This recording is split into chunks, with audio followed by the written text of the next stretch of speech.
Bueno, bárbaro. Empezamos entonces. Bueno, perfecto. ¿Escuchan todos? Buen día. Bueno, hoy vamos a dar una clase de repaso. Me pidieron sobre patología biliar. Es bastante amplio patología biliar, así que bueno, lo achiqué un poco. Esto justamente es una clase de repaso, así que vamos a ver las cosas, mencionar todo, pero algunas cosas las vamos a ver más rápido y otras nos vamos a detener más, las cosas que son más importantes. ¿Qué es la vía biliar? Fundamentalmente cuando hablamos de patología de la vía biliar, hablamos de la vía biliar extrahepática.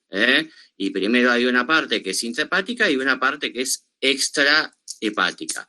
La intrahepática se genera en los canalículos biliares, se van vertiendo en los conductillos y esos conductos terminan finalmente en los hepáticos derecho-izquierdo, que después, a partir de su unión con el cístico, forman el colédoco. Todo eso es la vía biliar, que acá está bien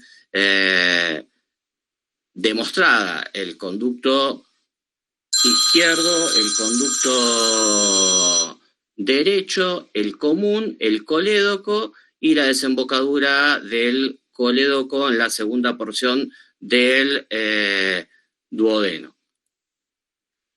¿Qué es lo que hay dentro de la anatomía? Esto es importante que sepan porque es una de las patologías biliares, patología biliar con problemas más común. No la vesícula es una patología biliar, sino es una parte anatómica. Se organiza en la fosa vesicular, en la cara inferior del hígado, entre los lóbulos derecho y cuadrado, mide 7 a 10 centímetros de largo, 3 centímetros de diámetro, tiene una capacidad de 30 a 35 centímetros, es piriforme, tiene forma de pera hacia adelante y es irrigada por la arteria cística. Normalmente el hígado genera entre 500 y 600 mililitros de bilis que son concentrados en la vesícula y excretados a través del intestino por el colédoco y su desembocadura en el duodeno. Vamos a hablar de las patologías benignas más frecuentes, que es la colelitiasis. ¿Qué es la colelitiasis? La presencia de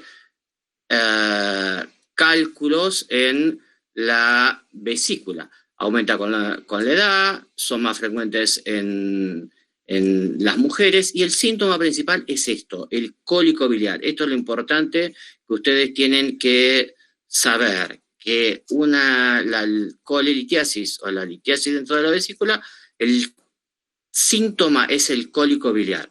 Y pueden pasar otras cosas, aparte de que estén dentro de la vesícula y generen un cólico, que migren hacia los conductos, generen una obstrucción alta o más baja y que puedan provocar esta migración a esta altura, una obstrucción que es el síndrome colosiano, que lo vamos a ver, una infección, que es una colangitis, que vamos a ver, y acá más abajo una pancreatitis, que eso está dentro de los abdomen agudo y es bastante amplio, que no lo vamos a ver ahora.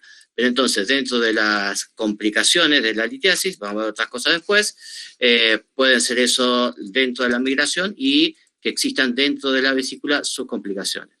Pueden ser de colesterol o pigmentarios, eso no cambia la clínica, pueden ser asintomáticos, sintomáticos y pueden presentarse con complicaciones.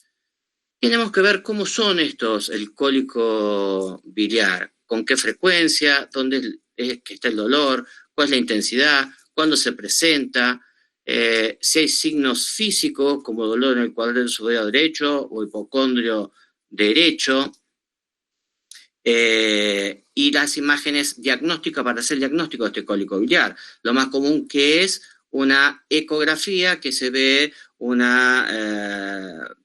los cálculos dentro de la vesícula. Cuando los síntomas de la litiasis vesicular son frecuentes o intensos, para interferir en las actividades del paciente, se debe operar. Cuando hay una complicación, como una colecistitis aguda o una pancreatitis, también se debe operar. La pancreatitis no en urgencia, se opera en forma cuando se ha pasado a la inflamación aguda. Y puede ser una indicación también cuando se pone un paciente que sea de riesgo elevado frente a una complicación, una colecistitis, indicación de la cirugía. Lo fundamental es esto, que considerar una litiasis vesicular sintomática como indicación de la cirugía o por efecto de sus complicaciones. Colecistitis o pancreatitis es lo más común. ¿Qué es lo que tenemos acá para ver qué es lo que pasa con la colelitiasis? Un 10 a un 14% puede generar una colecistitis aguda. Eso, un porcentaje, ven ustedes, muy bajo, pues que lo tenemos, generan una peritonitis biliar. Otro porcentaje también muy bajo, puede generar una fístula biliodigestivo. Un porcentaje pasa esto que lo mencionamos, evoluciona con una migración de un cálculo y hay una coledocolitiasis, o sea que el cálculo migró, puede generar una colangitis, un síndrome colosiano, una pancreatitis y también, más raro todavía, por irritación crónica, un cáncer de vesícula por la irritación crónica de la mucosa de la vesícula. El síndrome colosiano es un conjunto de síntomas y signos que aparecen como consecuencia de la obstrucción de la vía biliar extrahepática. Puede ser benigna o maligna. Es una colestasis extrahepática, o sea, es colestasis, que quiere decir éstasis de la bilis, fuera del hígado. Es un síndrome clínico y humoral que puede tener distintas causas, pero todos tienen una cosa en común. ¿Cuál es? El impedimento a la secreción normal de la bilis hacia el intestino. Estos, nosotros dijimos que vamos a ver la patología benigna, lo más común es la litiasis coledociana, como es la patología más común, una estenosis de la vía biliar, colangitis esclerosante primaria, tumores benignos, quiste de colédoco, disfunción del ODI, quiste de la vía intrahepática, un quiste diatídico que se abrió a la vía biliar y generó una obstrucción, causas parasitarias, estos dos, una úlcera duodenal penetrante, pancreatitis crónica con una retracción que genera una obstrucción, el síndrome de Mirici y la iatrogenia, que es cuando se hace una cirugía y se afecta la vía biliar. No va a ver las causas malignas porque estamos hablando de patología benigna. Acá está las causas más frecuentes, la litiasis, que migra, que sea una obstrucción externa. Bueno, acá también está los tumores, ¿no? La disfunción del ODI, adenopatías que compriman la vía biliar, lo que dijimos, las causas parasitarias, pero lo más común que tienen que tener es, en relación a la frecuencia, las causas de litiasis colosiana, o sea, que un cálculo que migra y es lo que genera la obstrucción. Esto es una foto de una colangitis esclerosante primaria, se ven que hay una obstrucción y hay una dilatación proximal de la vía biliar. El síndrome de Mirici, esto es algo que por ahí siempre se pregunta, que cuando es el coledociano, ¿qué es lo que pasa? Hay un cálculo, hay una inflamación crónica de la vesícula, y esa inflamación crónica de la vesícula hace que se adhiera la vesícula a la vía biliar. Esa adhesión con inflamación crónica, ven que cada vez se va adelgazando más y se termina generando una fístula colecisto-coledociana con una obstrucción. Hay distintos tipos de síndrome de Mirici, pero bueno, este es el concepto que tienen que tener. Es una fístula colecisto-coledociana con una obstrucción por un cálculo. Siempre es así. Cáncer de la cabeza de páncreas es una causa muy común de síndrome coleciano, es una ictericia fría.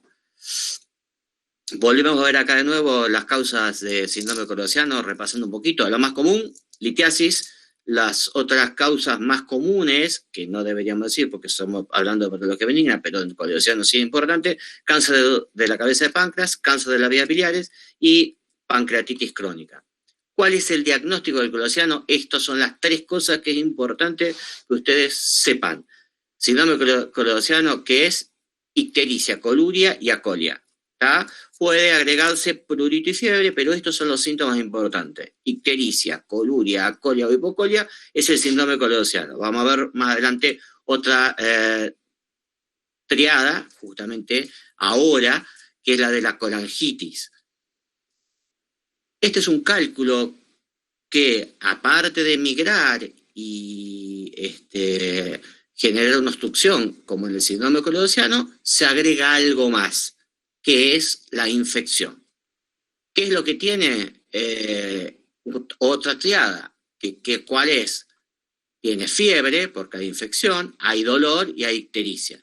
Entonces, a diferencia de la triada del síndrome colosiano, que es ictericia, coluria y acolia o hipocolia, acá hay fiebre, dolor y ictericia. Esto tienen que saber las dos triadas. Hay una agregada, una péntada, cuando es una colangitis grave, que hay hipotensión o shock y hay alteraciones neurológicas en la colangitis. Porque hay obstrucción más infección biliar, ¿ok? Es lo que dijimos. Si hay obstrucción y no hay infección, es un colosiano. Si hay obstrucción y hay infección, es una colangitis. Epidemiología, los factores de riesgo tienen que ver todas las enfermedades asociadas que generan una comorbilidad, desde la edad, el alcoholismo, la diabetes, es lo más común de todo. ¿Qué es lo que debemos ver en un paciente que se presenta con la triada de Charcot, fiebre, dolor de ictericia? Si tiene una historia previa de patología biliar, puede haber tenido colangitis previa, la edad es más o menos entre los 50 y 60 años, hay fiebre, ictericia en estas frecuencias, puede haber alteración hemodinámica y alteración de la conciencia cuando es un caso grave. ¿Qué es lo que debemos tener en cuenta? Si hay fiebre, dolor y ictericia, debemos buscar algo para ver qué es lo que está pasando. Entonces lo vamos a hacer al laboratorio.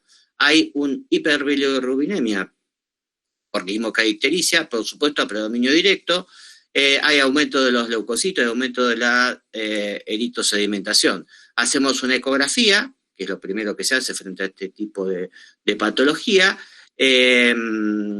Inicialmente se ve que hay litiasis, se puede ver una dilatación de la vía biliar, pero y puede determinar que esta dilatación de la vía biliar está generada por algo. Tal vez no puede decir que hay un cálculo, pero sí dice que hay una obstrucción. Ahí ya sabemos que hay una obstrucción, dilatación de la vía biliar. Poder utilizarse la tomografía. Cuando sirve más que nada, cuando hay un tumor.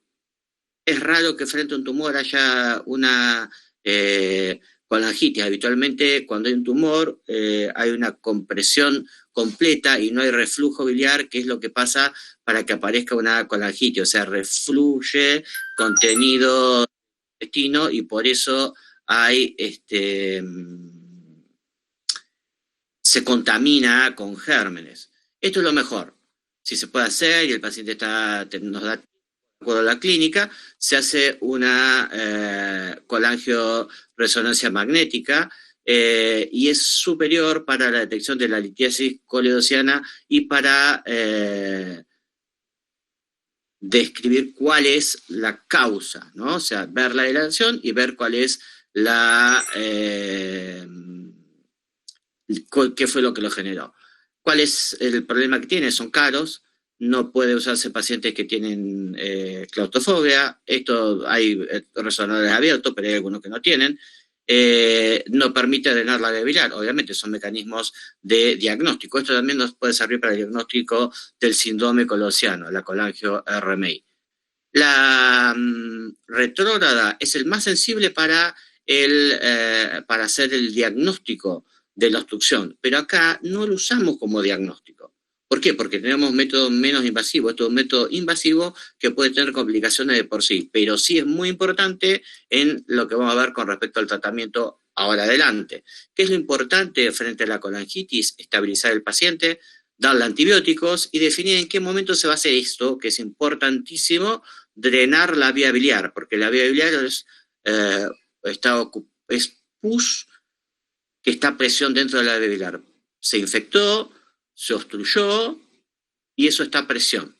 Entonces es importante rehidratar, corregir las alteraciones hidroelectrolíticas, ver si hay coagulopatías en el paciente, puede haber una obstrucción crónica, obviamente hay que monitorizar los signos vitales del paciente y si está orinando y hacer un tratamiento antibiótico, es el tratamiento médico inicial. ¿Y qué es lo que se usa habitualmente? Ampicillin, pipertazo, piperacilina, tozobactam o ceftriaxona. todos se deben ajustar de acuerdo al resultado de los cultivos cuando tengamos algún cultivo, que puede ser por hemocultivo o por cultivo de la bilis. Esto se debe hacer de acuerdo a lo que se encuentra en los resultados de los cultivos. Y se debe hacer esto que decíamos, drenar la vía biliar, porque decimos que si es pus a presión que está dentro de la vía biliar, hay que sacarlo para que no siga enviando bacterias y pueda evolucionar a una sepsis. ¿Cómo se puede hacer? Endoscópico, que es con la retrógrada, por vía percutánea o una cirugía abierta biliar. Este es el método más común que utilizamos ahora, que es una retrógrada, se hace una retrógrada y se drena la vía biliar. ¿Cómo se drena? O colocando un stent. Este es un stent metálico, se puede poner un stent plástico también, o se puede poner una sonda nasobiliar. Habitualmente lo que se hace ahora en la urgencia es la colocación de stent plástico. 1 o 2, no importa qué se hace con el cálculo, se pone un stent para que drene eso. Esto, si verían, en el momento que se pone un stent, empieza a drenar pus, y bueno, ya ahí el paciente empieza a manejar. La otra manera es en forma percutánea, no es lo que más se utiliza, pero se puede usar en forma percutánea. Y de esto es mucho más raro que lo hagamos, pero cuando no hay posibilidad de hacer ninguno de los dos métodos, hay que drenar sí o sí esa vía biliar, y se usa utilizando un tubo en T, que es el tubo de Kerr por vía quirúrgica. Dejamos ahora una de las complicaciones, una de las dos complicaciones que vimos de la coleritiasis, y pasamos a otra de las más comunes, que es la colecistitis. Es una enfermedad que tiene que ver con ¿qué? Con cálculo dentro de la vesícula, y ese cálculo va a generar un problema. ¿En quiénes? En las mujeres. ¿En qué edad? En 20-55. Es una de las primeras causas de consulta de urgencia. Tiene factor genético. ¿Por qué? Porque tiene que ver con con factores hereditarios también que aparezcan los cálculos. No en sí la colecistitis, pero sí la aparición de cálculos. ¿Qué es lo que pasa? Hay un cálculo que obstruye el conducto cístico, el bacinete y el cístico, la salida de la vesícula, y entonces se acumula bilis a presión dentro de la vesícula. Esto es el 80 al 90%, y hay un porcentaje bajo que son colecistitis alitiásicas. Vamos a ver en qué circunstancias pueden aparecer las colecistitis alitiásicas. Hay mayor, dijimos, incidencia en mujeres que en hombres, y la edad de mayor frecuencia es 20 a 40 años. ¿Qué es lo que pasa? Hay dolor y hay una masa dolorosa palpable en 1/3 de los pacientes. ¿Qué es lo que puede haber? Náuseas y vómito, una fiebre moderada, puede haber una ictericia leve porque hay una compresión externa de la vía biliar, y hay leucocitosis. ¿Cómo se hace el diagnóstico? Lo más simple, lo más rápido, una ecografía. Se ve una vesícula distendida, la pared está engrosada, se ve litiasis o barro en su interior, puede haber líquido perivesicular, y el Murphy ecográfico. ¿Qué es eso? Que cuando se hace la ecografía, el ecografista comprime la zona de la vesícula y el paciente tiene dolor.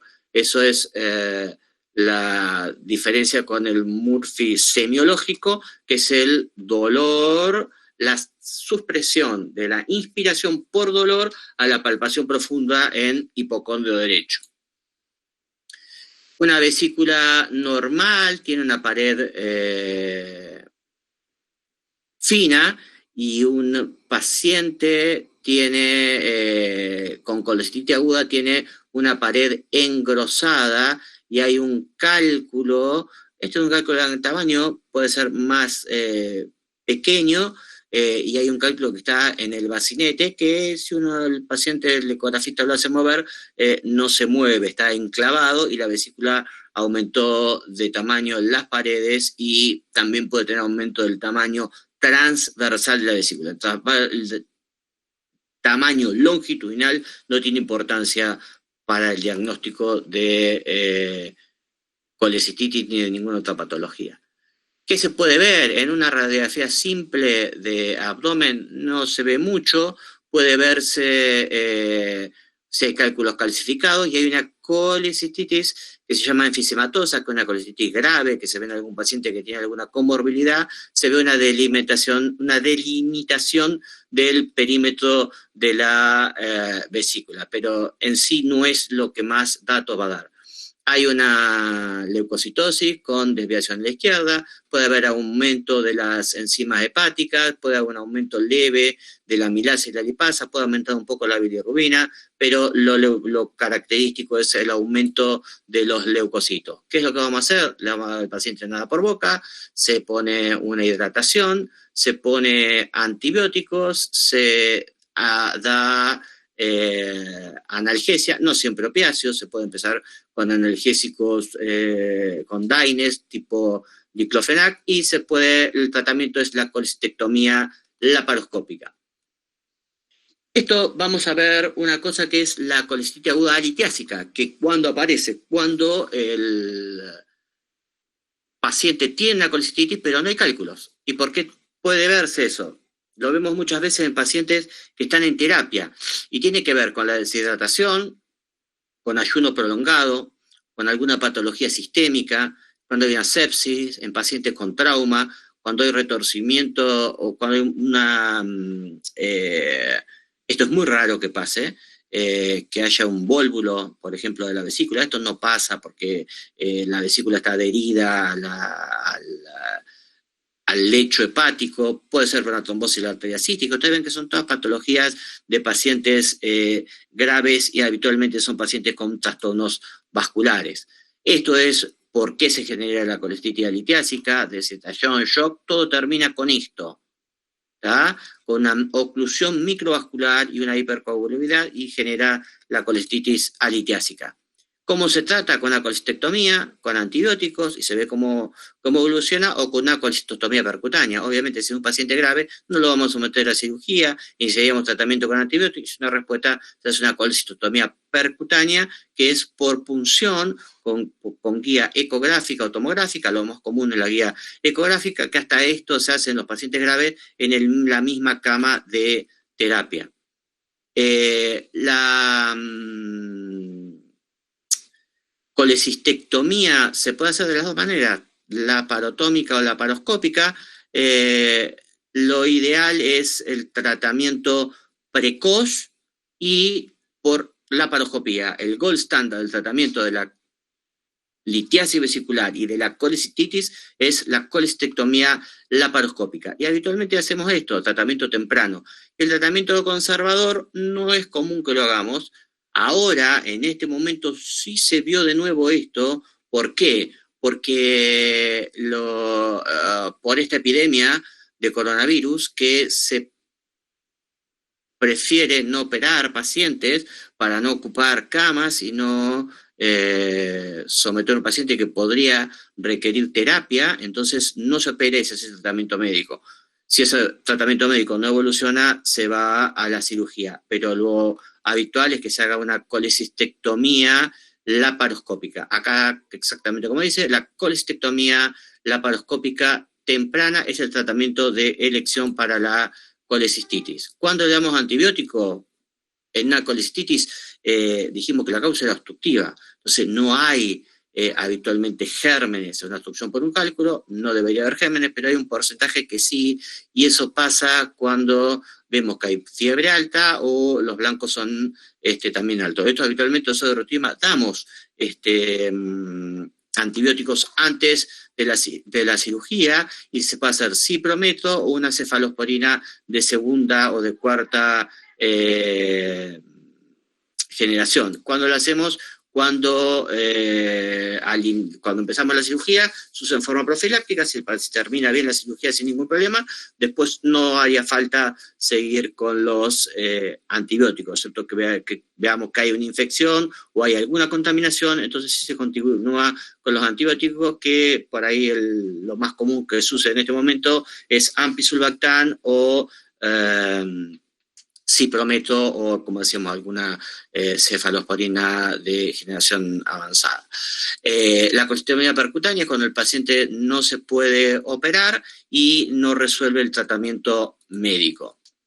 ¿Qué es lo que puede pasar cuando con una colecistitis? Puede formarse una fístula colecistoentérica, puede perforarse, puede haber un absceso perivesicular, puede haber un hilio biliar. Estos son más procesos crónicos, gangrena agudo, empiema también. El hilio biliar es por esto, se forma una fístula colecistoentérica y migra el cálculo hacia del duodeno y después del duodeno genera una obstrucción en el intestino. Acá vamos a hacer un repaso de qué es lo que pasa con las patologías, con la litiasis. Cuando hay un cólico biliar, cuando hay una obstrucción simple, que esa obstrucción simple y después se resuelve, es un cólico biliar, se resuelve en horas, pasa, y si hay episodio de estudiante puede evolucionar a esto, a una vesícula esclerotófica o una colecistitis crónica. Cuando esa obstrucción es persistente, hay una colecistitis aguda. Requiere internación, se puede resolver en 7-10 días con tratamiento médico y el tratamiento es colecistectomía, ¿ok? Y si hay un daño de la vesícula por las causas que habíamos dicho antes, que era paciente grave, que fundamentalmente hay una alteración de la circulación o de la microcirculación, es una vesícula litiásica y se hace tratamiento colecistectomía, no es lo habitual, lo más habitual es una colecistostomía. Bueno, terminamos acá, fin de la presentación. Dejar de presentar y dejo abierto para que hagan preguntas, si lo quieren hacer por vía oral o lo quieren hacer por el chat, como ustedes quieran. Dudas o preguntas de lo que tengan sobre patología biliar. Profe, le hago una pregunta. Ok. En la colecistitis puede que no haya ictericia, porque un profesor en la clase de repaso dijo que si no hay síndrome de Mirici, no hay ictericia. Sí, a ver, en la colecistitis no hay ictericia siempre. ¿Está? Hay un montón de colecistitis que no hay ictericia. Hay ictericia cuando hay una obstrucción de la vía biliar. Una de las causas es exactamente lo que dijeron, un síndrome de Mirici, que comprime la vía biliar por esa vesícula inflamada en forma externa. Sí, es así. Listo, gracias. Hola, profe, ¿cómo andás? Hola. Yo tengo una duda con respecto al laboratorio, porque no llego a entender bien cómo, en forma de laboratorio, diferenciar entre lo que es una policistitis a una colangitis. No te iba a pedir si no podía explicar. La diferencia, mira, eso es, a ver, los dos cursarían con aumento de los glóbulos blancos, eso es común. En la colangitis está seguro, muy aumentado, tiene que ver con lo que decíamos recién. Hay una hiperbilirrubinemia y están aumentadas todas las enzimas de colestasis, porque hay una obstrucción de la vía biliar. Eso es lo que más te diferencia de la colangitis y de la colecistitis. Los dos tienen aumento de los glóbulos blancos, pero la colangitis tiene aumento de la bilirrubina y aumento de las enzimas de colestasis. ¿Ok? ¿Y en la colecistitis no? No. Puede haber un movimiento mínimo, pero no en el grado que está en la colangitis. O sea que en la litiasis vesicular y en la colecistitis las enzimas hepáticas no están alteradas. No están alterados, puede haber un movimiento mínimo en la colecistitis. ¿Está? Diferenciamos de la colangitis de la litiasis por el aumento de glóbulos blancos. Y a su vez a la colangitis de la colecistitis por las enzimas hepáticas. ¿O estoy equivocada? Bilirrubina y todas las enzimas de colestasis, o sea, enzimas hepáticas están aumentadas, la TGO, la TGP no tanto, pero sí está muy aumentada la fosfatasa alcalina, la gamma GT y la bilirrubina. ¿Ok? Sí. Profe, yo tengo una pregunta con el dolor. El cólico biliar es cuando el cálculo tapa y destapa, ¿no? Y en la colangitis, en la colecistitis, ¿qué característica tendría ese dolor? No sería un cólico. Claro, fundamentalmente la diferencia que tiene el cólico de la colecistitis es que la colecistitis dura más tiempo el dolor. El cólico biliar se considera que dura de 2 a 4 horas y cede. En la colecistitis no cede y persiste el dolor. Y en la colangitis también persiste el dolor. Otra característica que puede tener que la colangitis, el dolor tiene que ver con una dilatación de la vía biliar y el dolor sería un poco más hacia epigástrico y hacia dorso, que en la colecistitis es más ubicado en hipocondrio derecho. Pero fundamentalmente esas son las características del dolor. En uno es un cólico que dura poco tiempo y el otro es un dolor persistente. Gracias. No de nada.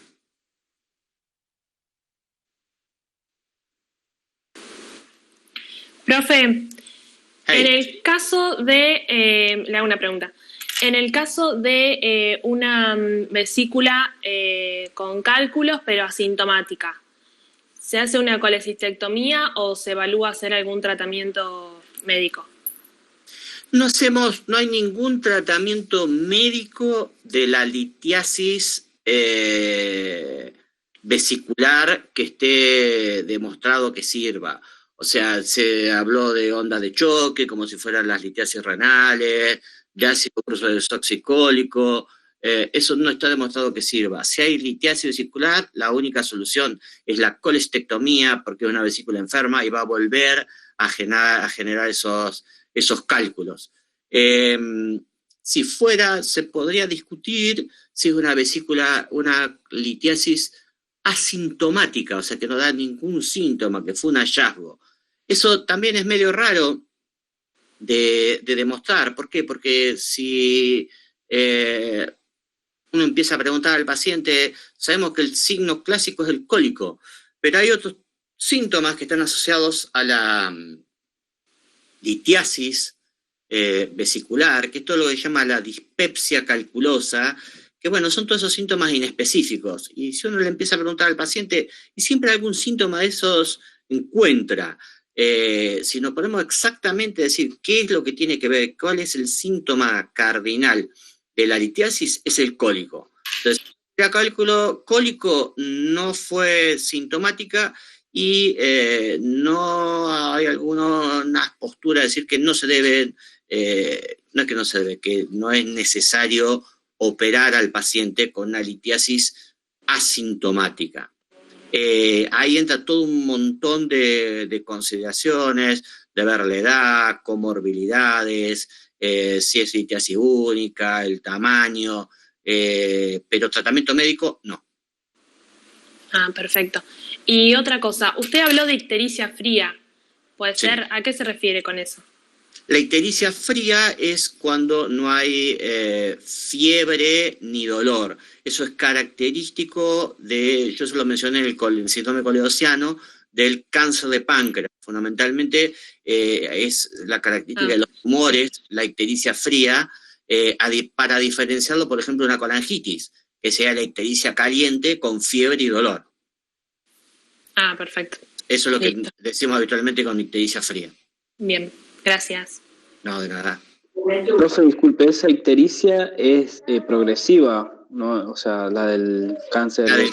La del cáncer de páncreas es una ictericia progresiva, exactamente.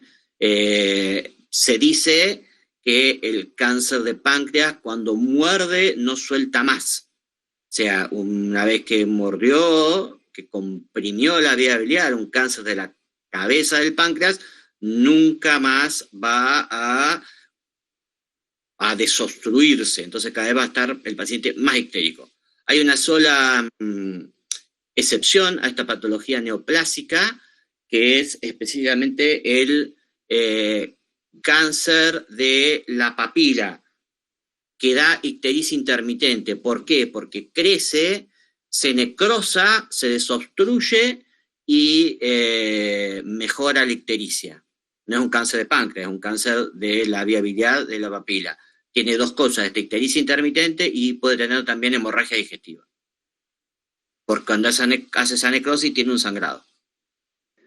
Profe, disculpe, y ahí en el laboratorio, o sea, que nosotros estemos en una guardia y venga un paciente así con ictericia, si nosotros tenemos sospecha de cáncer de páncreas, de la cabeza, cáncer de páncreas, ¿qué es lo que se puede pedir marcador tumoral en ese momento o es muy apresurado? Vos lo primero que tenés que ver en ese caso es el paciente tiene ictericia, tiene un laboratorio de colestasis, hacer una ecografía. Una ecografía habitualmente te va a dar que el paciente tiene una dilatación de la vía biliar y te puede ver que haya una masa en el páncreas. Y otra cosa que también te va a dar es si hay cálculo o no hay cálculo. Porque si hay cálculo, sabemos que por frecuencia lo más común es que un cálculo haya migrado y que esté generando la obstrucción. Ahora, si no hay cálculo y hay dilatación de la vía biliar, puede pasar dos cosas, que haya tenido un solo calculito y que esté generando una obstrucción, que es raro, pero puede pasar, o que sea una causa tumoral. El ecografista va a informar que hay dilatación de la vía biliar y no hay ninguna masa y el páncreas está todo normal. Bueno, ahí lo que tendrías que hacer sería seguramente pedir una colangio-RMI. Ahora, si se ve una masa pancreática, pediríamos una TAC. Los marcadores tumorales no los usamos para diagnóstico, usamos más bien para pronóstico. Profe, disculpe, y ahí en ese caso, la ecografía, o sea, la dilatación sería mayor si hubiese una obstrucción por un cáncer de páncreas que por una litiasis, o no. La dilatación tiene que ver también con el tiempo de la obstrucción. Entonces, si es por un cáncer de páncreas que pensamos que lleva más tiempo, porque como decíamos es frío, sí, debería ser mayor.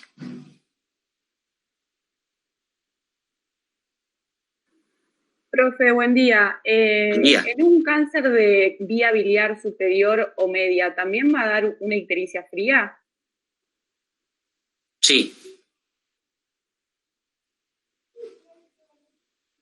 Habitualmente las causas tumorales, los tumores no se infectan. Habitualmente, Habitualmente no se infectan. Se infecta cuando es por un cálculo, porque el cálculo puede haber una obstrucción y una desobstrucción, no es completa, entonces eso permite que haya más contaminación. Los tumores, como decíamos, que muerden y que no sueltan, habitualmente dan ese tipo de ictericia fría. Claro, pero y la diferencia también sería, por ahí si hay un cáncer de cabeza de páncreas, que también va a dar acolia, y en el caso de una obstrucción de vía biliar superior, no daría acolia, ¿o sí? ¿Por qué no daría acolia? Porque bueno, no, sí. La obstrucción es más alta, entonces hay una obstrucción a la circulación de bilis. Igual hay acolia. Claro, sí. Después que lo dije lo pensé y sí. Decíamos, por eso yo puse síndrome colosiano y colangitis. Todo esto que ustedes me preguntan es todo síndrome colosiano. Ictericia, acolia o hipocolia y coluria. Ok, gracias. No, de nada. Bueno, ¿alguien más? ¿Dudas? Yo tengo dudas sobre litiasis residual, profe. Sí. Porque por lo que leí, a vos te puede quedar una litiasis residual después de una colicectomía, ¿no? Sí. Vos ahí no tenés, en la cirugía, ¿no tenés ningún método como para evaluar que no haya quedado ninguna litiasis? Porque Sí. también leí que está lo que es la ecoendoscopía. Entonces me digo, si vos tenés la econdoscopía, ahí podés descartar que no haya una litiasis. Perfecto. El tema es así. Cuando haces una colecistectomía y el paciente no tiene ningún... Antes de operar a un paciente le vas a pedir un laboratorio, el laboratorio hepático, tiene un laboratorio normal, vos podrías no hacer un gesto quirúrgico que se llama colangiografía intraoperatoria. Esa colangiografía intraoperatoria lo que permite es que nosotros pongamos un catéter por el cístico y pintemos toda la vía biliar. Eso permite ver la vía biliar cómo está y ver que haya flujo hacia el duodeno de ese líquido de contraste. Eso se hace, lo estamos haciendo habitualmente con un intensificador de imágenes, que es un arco en C, inyectamos eso y se ve que pasa perfectamente y no hay ningún cálculo. Si hacemos eso, no quedaría una litiasis residual. Pero ¿qué es lo que pasa? No se hace de rutina la colangiografía intraoperatoria. Entonces, un cálculo que puede haber migrado pasa inadvertido si no se vio en el laboratorio una alteración. O sea, si yo te hago un laboratorio antes de operarte y veo que tenés la fotosarcarina alta y tenés algún otro signo de colestasis, te voy a estudiar un poco más, tal vez hasta te pido una colangio RMI antes para ver si no hay un cálculo, y bueno, si hay un cálculo antes, podría hacer varias cosas para solucionarlo, o solucionarlo en la cirugía. La ecoendoscopía no se usa de rutina, ni lo tenemos, por ejemplo, no es que vamos a hacer una ecoendoscopía intraoperatoria siempre, no es algo que esté así disponible para eso, ¿ok? Lo ideal es hacer una colangio intraoperatoria. Claro, ¿y la ecoendoscopía en qué caso estaría justificado entonces? Una ecoendoscopía, la justificación que tendría en relación a la patología de la vía biliar es evaluar un tumor que esté... El grado de infiltración. Claro, un tumor que esté próximo al colédoco y al páncreas para ver la infiltración que hay. Ah, genial. Gracias.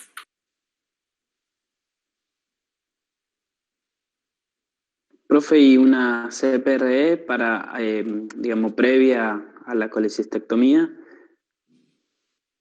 No, previa a una colestectomía, si no tiene ninguna indicación, ningún factor de riesgo, no se hace. La CPRE es un método invasivo, puede tener complicaciones, puede tener sangrado, puede generar una pancreatitis, no se hace antes de una colestectomía común.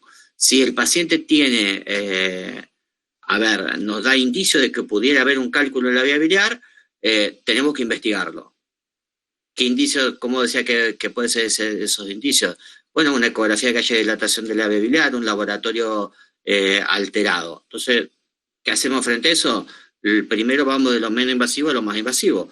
Primero hacemos una colangio RMI. Si vemos que hay un cálculo, la colangio RMI, podemos hacer una cosa.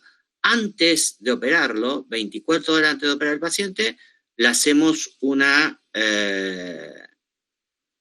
colangio retrograndoscópica, sacamos el cálculo y lo operamos seguro que no tiene nada. O la otra cosa es hacer una colecistectomía con una colangio intraoperatoria y una eventual exploración de la vía biliar, que es sacar el cálculo por vía laparoscópica.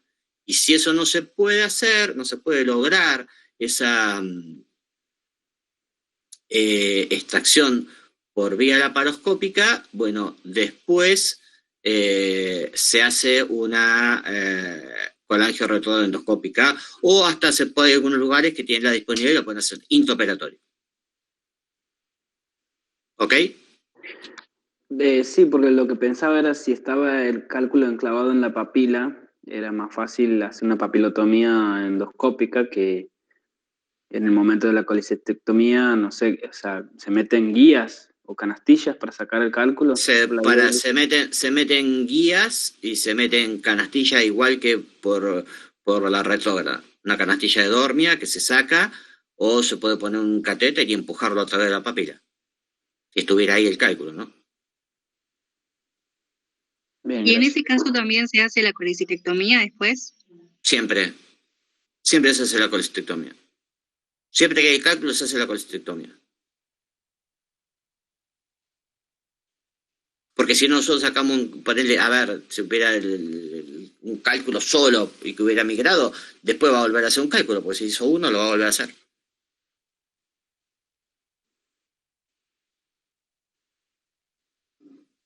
Bueno, si no hay más preguntas, quedó todo claro, están todos listos para rendir. Bueno, suerte con el examen y bueno, a lo mejor algunos nos vemos en el examen. Bueno, profe, gracias. Gracias. Chao, que Chao. anden bien, hasta luego. Chao, profe. Chao. Gracias.